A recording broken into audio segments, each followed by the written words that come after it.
Hello, আসসালামু আলাইকুম friend, সবাই কেমন আছেন? আজকে আমি যে মরিচের বাড়ি দেখতে আসছি, এটা আমাদের না, আমার এক বড় আব্বার মরিচের ক্ষেত। তো দেখেন কেমন মরিচ ধরছে। ওয়াও, সেই মরিচ ধরছে দেখেন।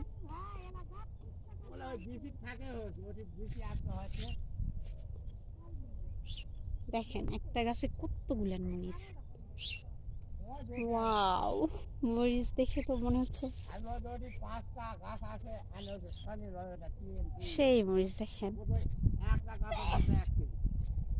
1 কেজির বেশি হবে একটা গাছত। এখন আর মরিচের দাম বেশি, যে 200 টাকা করে কেজি। সেই সুন্দর হয়েছে।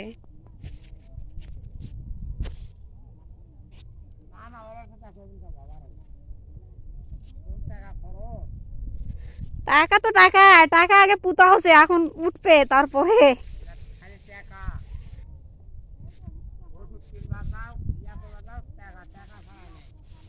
যাই হোক, বরাবর মরিচের গাছগুলো দেখে ভালোই লাগলো, অনেক সুন্দর হয়েছে।